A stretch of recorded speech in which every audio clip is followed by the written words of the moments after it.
이 시간 함께 예배드리는 모든 성도님들을 우리 한 사람 한 사람 축복합니다. 우리 믿음을 가지고 아멘으로 응답하시길 바랍니다.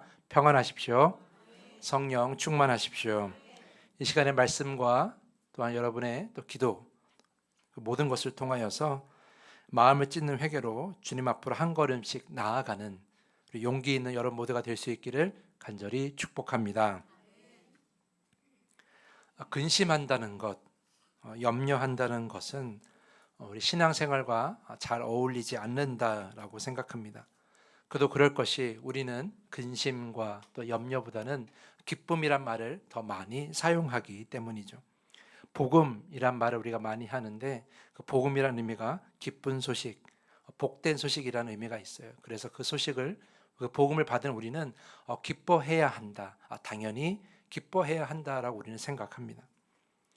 또한 이 기쁨, 구원이 우리에게 주는 것이 기쁨, 구원의 기쁨이라는 명제를 우리가 늘 가지고 있기 때문에 우리 늘 신앙생활 가운데 기뻐해야 된다라고 이야기를 하죠. 또한 성경에 보면 또 바울이 또 항상 기뻐하라고 이렇게 가르치고 있기 때문에 그 말씀 안에서 우리가 또 기뻐하려고 애쓰고 있습니다. 또한 요한복음 14장 1절 말씀 보면 너희는 마음에 근심하지 말라 하나님을 믿으니 또 나를 믿으라 또 이렇게 가르치고 계시죠. 하나님을 믿는 자에게 근심은 그렇게 어울리지 않는 것처럼 예수님께서 말씀하십니다. 그래서 우리가 믿음 또한 믿음을 살아내는 삶 속에서 가장 깊이 있는 감정은 기쁨이라고 생각하고요.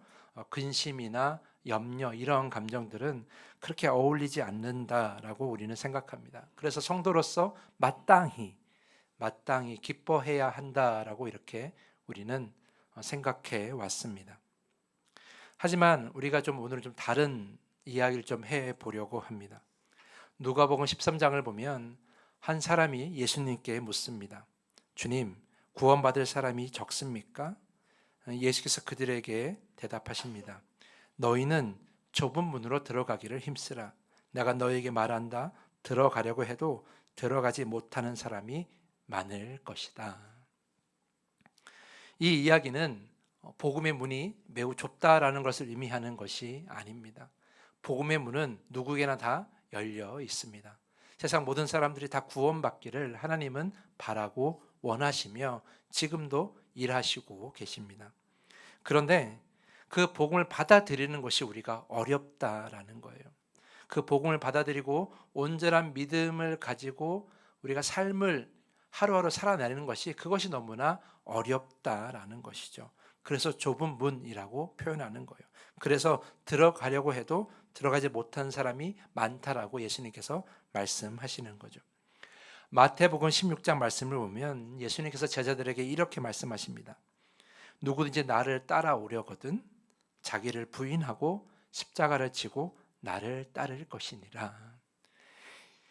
이 말씀을 통해서 예수님의 제자가 된다는 것 또한 성도가 된다는 것이 결코 쉽지 않다라는 것을 우리는 알게 돼요. 특히 두 가지를 말씀하시죠. 첫 번째, 자기를 부인하라.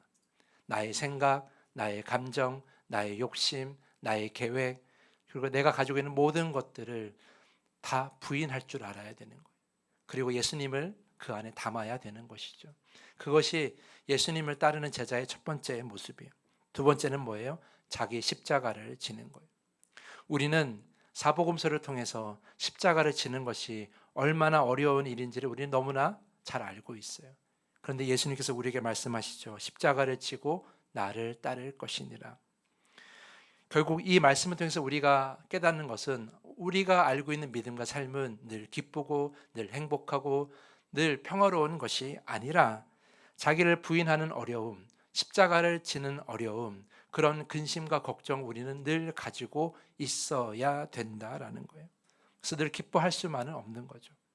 항상 기뻐하라고 우리가 그 말씀을 알고 있지만 그러나 우리가 현실은 우리가 믿음 생활을 하는 이 하루하루에는 늘 기뻐하기만은 어렵다라는 거죠. 왜냐하면 말씀이 우리를 근심하게 하기 때문이에요. 예수를 만난 사람들의 모습을 보면 우리가 알 수 있어요. 예수를 처음 만난 베드로, 예수님의 제자였던 베드로가 예수님을 처음 만났을 때 그가 어떠한 반응을 보였습니까? 누가복음 5장 8절 말씀 보면 베드로는 예수님의 말씀을 듣고 예수님을 인격적으로 만난 후에 처음 보인 모습이 무릎을 꿇는 거였어요. 무릎을 꿇고 엎드려 베드로는 예수께 이렇게 말을 하죠. 주여, 나를 떠나소서, 나는 죄인입니다 라고 말이죠. 너무 기뻐하거나 너무 행복하거나 너무 평화로웠던 것이 아니라 예수님을 처음 만났을 때 그가 경험했던 것은 근심이었어요. 이 죄인을 어떻게 해야 할 것인가? 주님, 나를 떠나 주십시오. 이렇게 고백했다는 것이죠. 마가복음 10장을 보면 재물이 많은 한 사람이 예수께 나와서 영생을 얻으려면 어떻게 해야 됩니까? 묻습니다. 사실 그에겐 자신감이 있었어요. 왜냐하면 모든 율법을 잘 지키고 있었기 때문이죠. 그러나 예수님께서 그에게 한 가지를 말씀하시죠. 너에게 한 가지 부족한 것이 있으니 네가 가지고 있는 것을 다 팔아서 가난한 자들에게 나누어 주어라. 그리하면 하늘에서 보화가 내게 있을 것이다. 그렇게 다 나눠주고 나를 따르라 이렇게 말씀하십니다.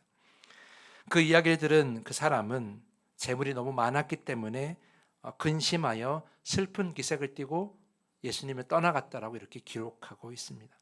그 사람도 기쁜 마음으로 소망을 가지고 무엇인가 좋은 이야기를 들으러 예수님께 왔지만 예수님 만나고 얻은 건 뭐예요? 근심이었다라는 거예요. 예수님의 사역을 사복음서에서 보면 그 사역을 늘 눈의 가시처럼 여기는 자들이 있었어요. 바로 유대교의 지도자들이죠. 유대교의 지도자들은 어떻게 하면 예수의 가르침을 무마시킬까? 어떻게 하면 그 입에서 가르침이 나오지 않게 할까? 고민하다가 결국 죽이기로 결심합니다. 어떻게 예수를 죽일 것인가? 어떻게 대중들의 마음을 우리가 헤아리며 예수를 온전하게 죽일 것인가? 늘 고민했던 자들이 바로 유대교의 지도자들이었어요. 생각해 보면 예수님은 그들에게 근심이었다라는 거예요. 예수님께서 부활하시고 승천하신 후에 오순절에 성령이 임하고 베드로가 복음을 전하게 되는데 그 베드로의 설교를 들은 자들의 반응이 사도행전 2장 37절에 나와 있어요. 이렇게 기록되어 있습니다. 그들이 이 말을 듣고 마음에 찔려 베드로와 다른 사도들에게 물어 이르되 형제들아 우리가 어찌할꼬 하거늘. 예수님께서 부활하시고 성령을 보내주셔서 베드로가 성령으로 다시 거듭난 후에 그 성령 안에서 복음을 전하했는데 그 복음을 듣고 난 사람들의 반응이 기쁘고 행복한 것이 아니라 뭐였어요? 마음의 찔림이었다라는 거예요. 마음의 근심이었다라는 거예요. 그래서 이렇게 물었다라는 거죠. 그럼 우리가 어떻게 해야 하겠습니까? 초대교회 때 유명한 복음 전도자였던 사도 바울은 처음부터 예수를 믿지 않았고 예수를 믿는 자들을 핍박하는 자였어요. 그런 그가 예수를 인격적으로 만난 다음에 그의 눈이 멀게 된 것을 우리는 다 알고 있습니다. 눈이 멀었다는 게 뭐예요? 지금까지 그가 봐왔다는 것, 그가 지금까지 생각했던 모든 것들이 다 거짓이었다라는 걸 의미하는 거예요. 그래서 눈이 멀면서 자기를 부정해야 되는, 자기를 부인하는 그런 시간을 보내야만 했어요. 결국 바울도 예수를 처음 만난 다음에, 예수를 인격적으로 만난 다음에 그가 처음 경험한 것은 기쁨과 슬픔과 행복이 아니라 뭐였어요? 근심이었어요. 자신의 삶을 다 부정해야 되는, 자신이 믿어왔던 모든 것을 다 부정해야 되는 근심을 겪어야만 했다라는 거예요. 마태복음 10장 34절 보면 예수님께서는 분명하게 우리에게 가르쳐주고 계십니다. 내가 세상에 화평을 주러 온 줄로 생각하지 말라. 화평이 아니로 검을 주러 왔노라. 사랑하는 성도 여러분, 우리가 이 이야기를 통해서 우리가 한 가지 깨닫는 것은 무엇입니까? 믿음이 100% 기쁨이라는 것은 결코 아니라는 거예요. 온전한 믿음은 우리에게 기쁨도 주지만 때로는 좁은 길로 인도하고 십자가 앞에서 고민도 하게 하고 염려하는 마음, 근심하는 마음도 주게 한다라는 거예요. 오래전 예수님께서 잡히시던 날 제자들은 분명히 근심했을 거예요.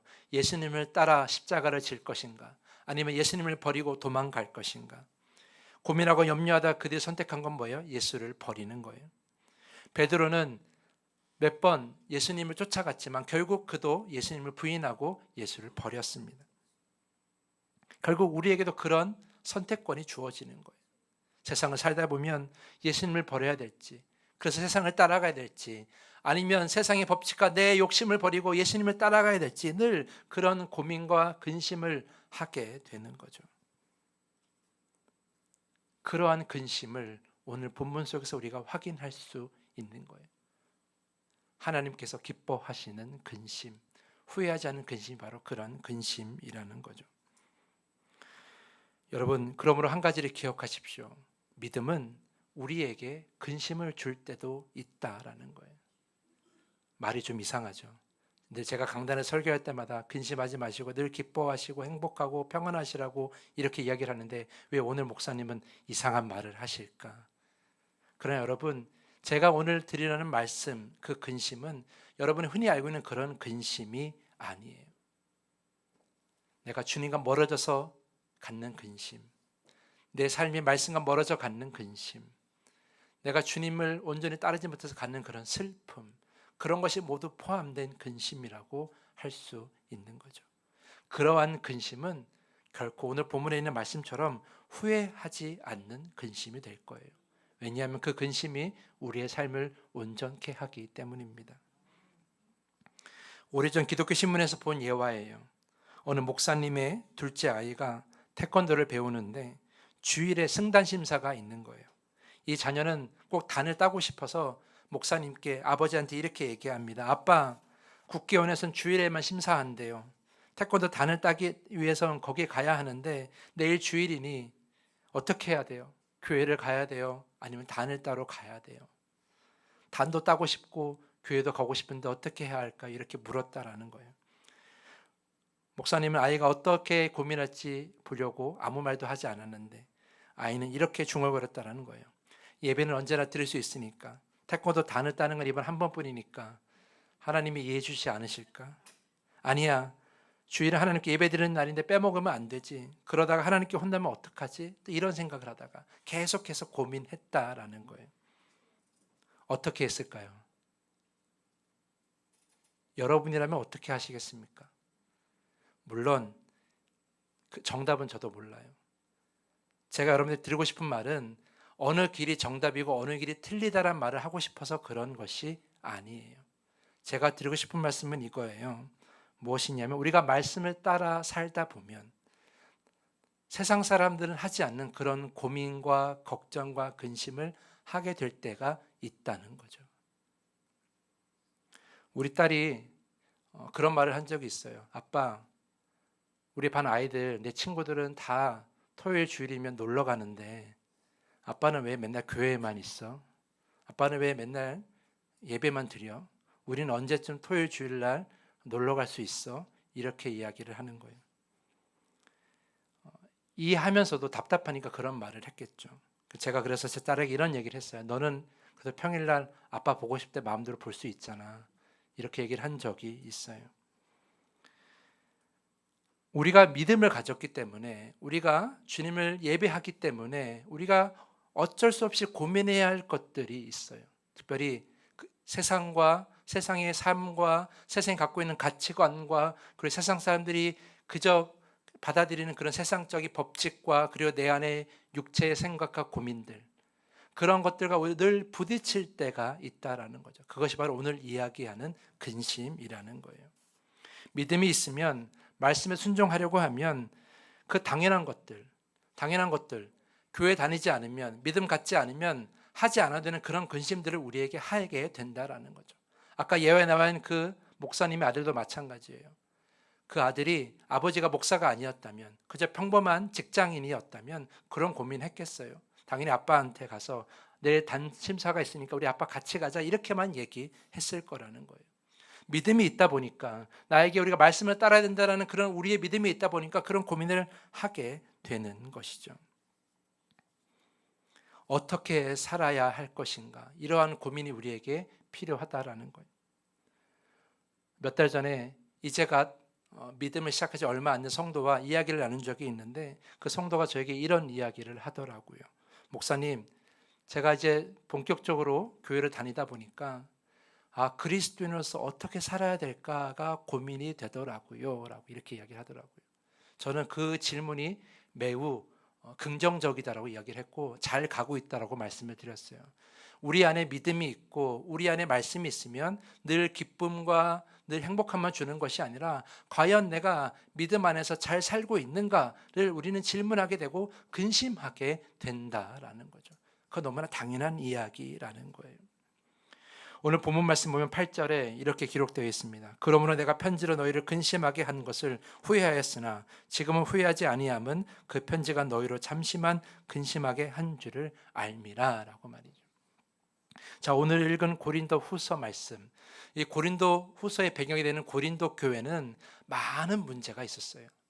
교회 안에 정말 여러 가지 많은 문제가 있어서 그래서 바울이 그 문제를 해결하기 위해서 그곳에 가려고 했지만 고린도 교회에 온전히 갈 수 있는 상황이 아니었어요. 그래서 편지로 그 모든 문제 해결함을 도와줄 수 있는 그런 이야기를 많이 써서 보냈어요. 고린도 전서 후서가 그런 편지 중에 하나예요. 그런데 아마 우리가 지금 가지고 있지는 않지만 바울이 정말 강한 어조로 정말 자기가 근심할 만큼 이런 편지를 써도 되나 할 만큼 강한 어조로 고린도 교회에게 편지를 썼던 적이 있었던 것 같아요. 그래서 그렇게 편지를 써서 보내서 바울 자신도 내가 괜한 짓을 한 건 아닌가 그렇게 고민했던 적이 있었다라는 거예요. 그런데 그것이 잠시만 근심하게 되었다라는 거죠. 이제는 후회하지 않는다는 거죠. 왜냐하면 그 이유가 9절에 나와 있는데 9절 말씀 보면 내가 지금 기뻐함은 너희를 근심하게 한 까닭이 아니요 도리어 너희가 근심함으로 회개함에 이른 까닭이라. 너희가 하나님의 뜻대로 근심하게 된 것은 우리에게서 아무 해도 받지 않게 하려 함이라. 이 말씀에 분명히 나와 있습니다. 지금 바울은 기뻐한다라는 거예요. 그 강한 어조의 편지, 스스로도 이것을 보내도 될까 염려하는 그 편지를 보낸 것을 이제는 기뻐한다라는 거죠. 왜냐하면 그 편지가 고린도 교회 성도들을 근심하게 하였고 근심에서 멈춘 것이 아니라 회개함으로 나아갔기 때문이에요. 그 회개함을 통하여 그들이 하나님의 뜻대로 근심하게 되어서 변화되었기 때문이라는 거예요. 그래서 지금 바울은 기뻐하고 있다라는 거죠. 그래서 바울은 지금 이야기합니다. 그 고린도 교회 성도들이 받은 그 근심이 그냥 일반적인 근심이 아니라 하나님의 뜻대로 근심하게 되었다. 이렇게 오늘 고백하고 있는 것이죠. 결국 우리가 오늘 시간 깨닫는 것은 말씀이 우리에게 주는 것은 기쁨과 위로와 확신과 믿음도 있어요. 반드시 말씀이 주는 위로와 기쁨은 있습니다. 그러나 그것만 있는 것이 아니라 말씀이 우리에게 근심하는 마음, 슬퍼하는 마음, 우리가 그런 마음도 가질 수가 있다라는 거예요. 왜냐하면 예수님께서 보여주신 삶과 우리의 삶은 너무나 큰 차이가 있기 때문이죠. 예수님께서 가르친 삶, 말씀으로 가르쳐진 삶은 우리가 살아가는 삶과 너무나 큰 차이가 있기 때문이죠. 그래서 그 간격을 우리가 알며 근심할 수밖에 없다라는 거죠. 그러나 그 근심은 결코 나쁜 것이 아니에요. 왜냐하면 10절 말씀 보면 하나님의 뜻대로 하는 근심은 후회할 것이 없는 구원에 이르게 하는 회개를 이루는 것이요 세상 근심은 사망을 이루는 것이니라. 여러분 잘 기억하십시오. 하나님의 뜻대로 하는 근심, 좀 더 구체적으로 말하면 말씀을 우리가 묵상하며 말씀을 받으며 말씀을 우리의 삶에 더하며 우리가 하는 근심은 결코 나쁜 근심이 아니라는 거예요. 왜냐하면 그 구원은 우리 안에 마음을 찢는 회개를 하게 하며 그 회개를 통해서 우리가 온전한 구원에 이르기 때문입니다. 그러므로 사랑하는 성도 여러분, 좀 이상하게 들릴지 모르겠지만 잘 기억하십시오. 근심하셔도 됩니다. 오해하지 마십시오. 근심하셔도 됩니다. 단 말씀 안에서, 성령 안에서, 주님 안에서 근심하셔도 된다라는 거예요. 마태복음 6장 31절 말씀 보면 그러므로 염려하여 이르기를 무엇을 먹을까 무엇을 마실까 무엇을 입을까 하지 말라. 예수님께서 말씀하셨어요. 근심하지 말라라는 거예요. 그러니까 원래는 근심해서는 안 돼요. 이것은 왜 안 되느냐? 오늘 10절에 나와 있는 것처럼 세상에서 오는 근심, 내 육체의 한계에서 오는 근심은 그것은 사망에 이르기 때문이에요. 저는 이렇게 생각했어요. 사망에 이른다는 것이 무엇이냐? 우리가 목숨을 잃는다는 것이 아니라 하나님과의 관계가 끊어진다는 거예요. 왜 끊어질까? 여러분, 세상에서 주는 근심, 그러니까 세상의 욕심을 채우지 못하고 내 육체가 주는 욕심을 채우지 못해서 하는 근심은 끝이 없기 때문이에요. 우리의 욕심은 끝이 없고 우리가 바라는 것은 끝이 없고 세상이 바라는 것 또한 끝이 없기 때문에 우리가 그 안에서 하는 근심은 결코 답을 얻을 수가 없어요. 결코 길을 찾을 수가 없는 거예요. 그래서 그 근심은 계속해서 우리를 더 힘들게 만들어요. 채워도 갈증이 풀리지 않는 그런 근심을 갖게 하는 거죠. 그래서 그러한 근심은 계속 근심에 빠지게 하기 때문에 주님을 망각하게 하고, 그래서 우리가 사망에 이르게 되는 거예요. 하지만 하나님의 뜻대로 하는 근심은 여러분 잘 기억하십시오. 답이 있어요. 길이 정해져 있어요. 분명한 길을 우리가 알 수 있어요. 누구를 통해서? 예수 그리스도를 통하여. 예수님께서 말씀으로 사는 삶이 어떠한 삶인지를 육체의 몸으로 오셔서 직접 보여주셨기 때문이에요. 우리가 어떻게 살아야 되는 걸 우리는 분명하게 알고 있기 때문이에요. 답이 없는 것이 아니라 분명한 답이 예수 그리스도라는 그 답을 우리가 가지고 있기 때문에 우리는 가야 할 길이 분명한 거예요. 그래서 우리는 이 길을 끝까지 갈 수 있는 거죠. 그래서 하나님의 뜻대로 하는 근심, 말씀이 주는 근심은 결코 끝이 없는 게 아니라 분명하게 끝이 정해져 있는 거예요. 그것이 바로 온전한 구원이고 영생인 줄 믿습니다. 그래서 그것은 우리가 갈 수 있는 거예요. 하지만 세상이 주는 근심, 세상의 욕심대로, 내 안의 욕심대로 하는 근심은 끝이 없기 때문에 결국 그 굴레에서 벗어날 수가 없고 결국 우리는 주님과의 관계에서 끊어질 수밖에 없는 거죠. 사랑하는 성도 여러분, 그러므로 우리가 가야 할 길은 분명해요. 예수 그리스도를 따라서 지금보다 더 강한 믿음을 갖고, 예수 그리스도를 따라서 지금보다 더 이웃을 더 사랑하고, 예수 그리스도를 따라서 지금보다 이웃을 더 용납하는 것, 지금보다 덜 분노하고 지금보다 덜 거짓을 행하며 지금보다 덜 욕심내며 살면 되는 거예요. 말씀을 따라 그렇게 살면 우리 안에 그 근심이 기쁨으로 바뀌고 그 기쁨이 열매로 바뀌게 되는 것이죠. 그렇게 변화된 삶을 통해서 우리가 열매를 거두게 되는 거예요. 그래서 이 근심은 후회 없는 근심, 주님이 기뻐하시는 근심, 주님 원하시는 근심이라고 할 수 있는 것입니다. 무엇보다 우리가 주님이 우리에게 보여주신 그 길을 함께 간다는 걸 여러분 기억하십시오. 주님께서 우리에게 말씀하시지 않으셨습니까? 너희도 자기 십자가를 져라. 주님이 그냥 말씀하시지 않으셨어요. 먼저 십자가를 지고 우리에게 말씀하신 거예요. 그러니까 우리가 가야 할 그 길은 이미 주님께서 걸어가신 길이에요. 그 우리도 갈 수 있는 것이고 주님과 함께 걸어가는 길이기 때문에 이 후회하지 않는 근심은 결코 우리를 사망으로 이르지 않게 하고 온전함으로 나아가게 한다는 것이죠. 그러면 여러분 다시 한번 말씀드립니다. 주님이 원하시는 근심을 가지시기를 부탁드립니다. 이상하게 들리실지 모르겠지만 그러나 전혀 이상한 것이 아니에요. 후회하지 않는 근심, 말씀이 주는 근심, 예수 그리스도의 삶이 보여주는 우리에게 주는 근심, 그 근심은 우리를 살게 하는 것입니다. 그 길을 가는 여러분 모두가 될 수 있기를 간절히 부탁을 드립니다. 저는 설교할 때요, 이 자리에 강단에 서기 전까지 늘 근심합니다. 어떤 근심을 하는 줄 아세요? 주님, 이 말씀이 오늘 이 자리에 오는 성도들에게 꼭 필요한 말씀입니까? 혹시 내 생각을 전하는 것은 아닙니까? 내 감정을 전하는 것은 아닙니까? 계속해서 고민해요. 그래서 저는 설교가 준비하는 시간이 괴롭습니다. 솔직한 심정은 그래요. 그런데 여러분, 그러한 근심이 저를 이 강단에서 진실되게 만들어주고 있어요. 비록 아직은 많이 부족하지만 그러나 진실되게 설교할 수 있도록 인도하는 것이 그런 저의 근심이라는 것이죠. 또한 제가 목사로서 여러분들에게 한마디 한마디 건넬 때 늘 좋은 말만 하면 너무 좋겠어요. 여러분들을 기쁘게 하는 말, 여러분들에게 행복을 주는 말, 여러분들에게 소망을 주는 말, 그런 말만 했으면 좋겠고 이 강단에서 설교할 때도 여러분들이 듣고 싶을 말 하면 좋겠어요. 그러나 저는 여러분들을 온전한 길로 인도해야 할 사명이 있는 목자입니다. 그래서 저에게는 여러분들에게 좋은 말이 뭔지 다 알면서도 불구하고 그렇게 좋은 말만 할 수는 없는 거예요. 어느 성도님께 제가 전화해서 제가 목양실을 잠깐 뵙기를 바랍니다. 그러니까 그 성도님이 저에게 이렇게 얘기하더라고요. 목사님, 제가 뭐 잘못한 거 있어요? 이렇게 얘기를 하더라고요. 목양실에 사람 불러서 우리 성도님 함께 모여서 늘 좋은 이야기, 늘 성도가 듣고 싶은 이야기 해주면 너무 좋죠. 그러나 때로는 성도가 꼭 깨달아야 될 것들, 성도가 알아야 될 것들을 말할 때도 있는 거예요. 그래서 제 말 한마디 한마디가 때로는 어느 성도에게는 근심이 될 수도 있겠죠. 오늘 바울의 편지가 고린도 교회에 근심이 되었던 것처럼 제 말 한마디가, 제 가르침이, 제가 건네는 말 한마디가 성도에게 근심이 될 수도 있어요.